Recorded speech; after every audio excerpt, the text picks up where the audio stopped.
Jai Bajrangbali, Jai Shri Ram, and good morning. You are watching your ultimate Hindu magazine program, Sadhana the Inward Path, right here on 3. On the show today, we go Mexican on conscious cooking, go healthy on yoga for wellness, and go deep with the Holy Tirukkural. I also chat to international Hindu scholar Dr Yashwant Pathak. Joining me in studio now is Dr Yashwant Pathak. Dr. Pathak ji is associated with the International Center for Cultural Studies and the World Council of Elders of the Ancient Traditions and Cultures. He also played an instrumental role in the first Hindu conference in South Africa in 1995. Namaste, it's so wonderful to have you join us in studio today. So those are some incredible associations that you are linked with. Tell us a little bit about them. It's very interesting because all the inspiration I got was from Africa. First time I visited Africa in 1993 and I came across a book called African Religions and Traditions. And it was so fascinating that I could not stop reading the book till the end. And there I realized that there are so many similarities within the Hindu traditions and cultures and the African traditions and cultures. And that really inspired me. So when I went back to India, I talked to many academicians and I told them that there are so many similarities. They say, hey, we don't believe that. So they said, let us have a lecture series. So I gave a 3-day lecture series, 1.5 hours every day, talking about how the African traditions are so wonderful, so great, and philosophically so strong. And they are at par with the knowledge and wisdom which Hindus have for 10,000 years, and Africans are even older than that traditions. So that really triggered, and we started an organization called Center for Afro-Hindu Studies. And in due course of time, I was required to travel in America and many other countries, and gradually I started learning about the ancient traditions of the world which have been existing for more than 2,000 years. And suddenly we could pinpoint several commonalities in all these traditions, like in Africans, Native Americans, Hindus, Buddhists, the Australian Aboriginal, the pagans, and all of them. It was so wonderful to see that they all think alike in many different ways. It's so wonderful to hear you say that there's so many commonalities that we share.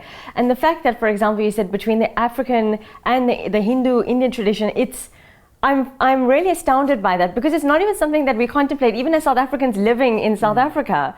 So the Hindu conference then came in 1995. Obviously, a major thing considering we had just come out of apartheid. Exactly. You know, this was really in the threshold of democracy. Tell us a little bit about that. Yeah, you know, interestingly, I first time landed in South Africa in 1993. And I still remember my first day was in backpacker's home in Johannesburg. And they gave me to sleep on floor. And then I said, oh my God, how am I going to sleep on floor? So one of my African brother got down from the bed and said, oh, you take my bed, I will sleep downstairs. And that was my first welcome in South Africa. And it was a very unique welcome. And subsequently, in 1993, when I met so many people, and then we really, when I met, you know, there was a vibrant Hindu community here. One of the most vibrant I traveled more than 90 countries around the world. And I have been doing the work for the Hindu Society for many years now. But the South African vibrancy was unbelievable. And when I told them that, why can't we have something which will, and they said, what you want exactly? And I told them that let us, you know, so first time I remember we sent a letter to all the organizations and only 13 people came. So they said, who are we organizing the Hindu conference? I said, you 13 and me 14. Next meeting, we had 35 people. And then I said 13 in the first never came. So we had 35 plus 13 plus me. And that's how our beginning happened. And in no time, we could gather such a wonderful team of people. And all of them were contributing their might, efforts, money and whatnot. And believe it or not, we could gather more than 40,000 people in Chatsworth Stadium and huge gathering. All the organizations in South Africa, forgetting all their differences, came on the board. And that was a very unique gathering of people. And believe it or not, President Nelson Mandela, when he came, that was a tribute to the Hindu community in South Africa. Because I still remember his words. He said that we are reconstructing the Republic of South Africa based on 2 principles. One is tolerance and other is unity in diversity. And then he said in front of all these 40,000 people, Hindus, that we borrow these principles from Hinduism. What a pride! What a pride! Proud moment for the whole Hindu community and the African community both, because there were a lot of Africans who also participated in this World Hindu Conference. And we had a very special program in this World Hindu Conference, which was a special session dedicated to Afro-Hindu similarities. And we have a book on it. And believe it or not, one of the keynote speakers for this conference was an African person. And he came from Kenya. He was blind by birth, but he quoted the African traditions on one side and the Vedantic Bhagavad Gita on the other side. And his talk was full of finding out commonalities in African traditions and religions and the Indian thought processes. And finally, everybody gave him standing ovation. His name was Ruben Tuku. He is no more, but he was one of the star attraction. An African person talking about Hinduism in African land was a very unique thing. And that's where we were and that World Hindu Conference, still I meet people and they still remember the glory of that. It was great.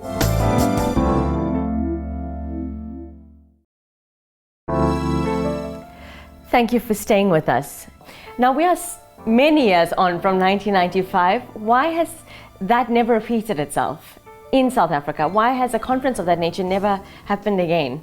The thing is that the momentum which was gathering, because the apartheid rule was going away. President Nelson Mandela became the president. He had such a charismatic personality.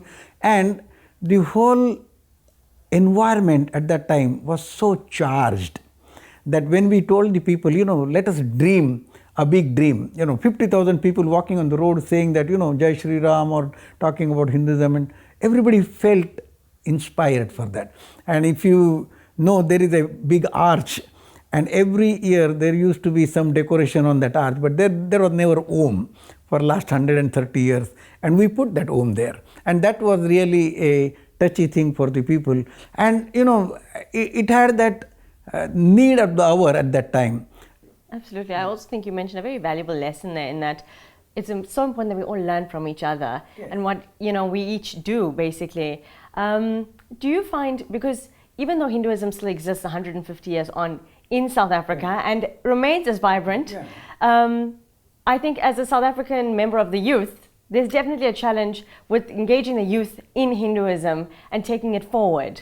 Do you find that too is a global problem? Yeah, it is.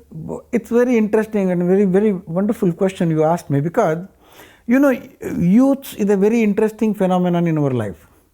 Because when you are a child, you are mostly associated with whatever your mom and dad teaches you. Once you become 15, 13 years or teenager, you start thinking about yourself.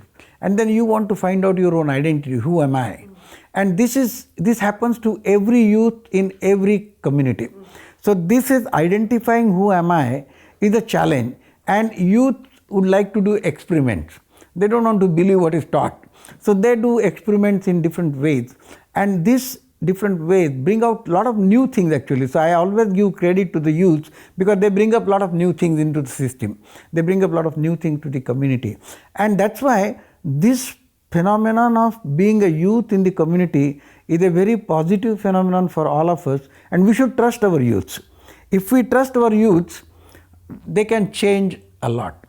They are really change phenomenon. They are change management people. I always believe that the youths are the change management people. They bring changes into the culture, they bring changes into tradition, they bring changes, good changes into community also. So I always give credit for them. And this change has to be welcomed by the people. Back in India when I was young, we started wearing, I am wearing kurta pajama, but we used to started wearing full pants, and all our previous generation people said, oh, the world is going down the drain, oh, the Hindu culture will going. That's not true. The youths are going to change. And now you see all the youths in shorts and whatnot. And still they are very strong, proud Hindus. And they become very good citizens of this country and as well as the globe. So I think youth has phenomenal potential to be the agent for the change management. And everywhere you see on surface a lot of challenges, but at the bottom they are thorough with Hinduism. They are very strong I believe them very firmly, and they really bring change, and we need youth always in the leadership. Wherever, in whichever temples in America, they brought the youth to lead, that temple become more vibrant. Wow. If the people of the previous generations or older generations stick together, that creates more problems. So I strongly encourage youths to get into activity, get more leadership, get more responsibility, and lead the society. If they do that, the world is going to be better than what we had. I'm glad to hear those sentiments. I have to ask you, as someone who is so learned on Hinduism and so many facets of Hinduism, if you had to explain Hinduism to someone who perhaps has never really encountered what Hinduism means, what at its very basic would you say Hinduism is, as a philosophy, as a principle, just as how it exists as a culture? You know, Hinduism is diversity. And I am a professor, so my last slide is always thanks in many different languages, and I write a statement called diversity is the soul of humanity. So Hinduism is nothing but recognizing the God's ability to create diversity in the world. Because if there is no diversity, we will all be dead people. If you have a garden with only white flowers, you'll walk there for 5 minutes and come out, oh my God, I am getting suffocated. You don't want that. So diversity is the greatest strength of Hinduism. And exactly same thing is in African traditions. I want to bring you to that African tradition, because in Africa there is the Igbo tribe, and they have a proverb which says that even the blade of grass cannot change its head, move its head without the permission of the God. So obviously, if you scratch the surface of the African people, they are considered to be notoriously religious people. They carry the God everywhere. That like Hindus. They don't like to put the God into one setup and then pray once a day. That doesn't work with African mindset. Exactly same thing happens with Hindu mindset.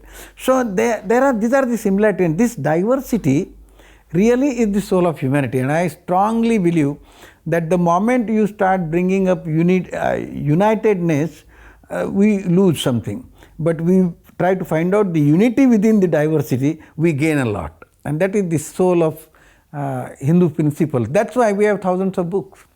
We have thousands of ways to reach the God. We believe in thousands of gods. And even there are hundreds of people who don't believe in God.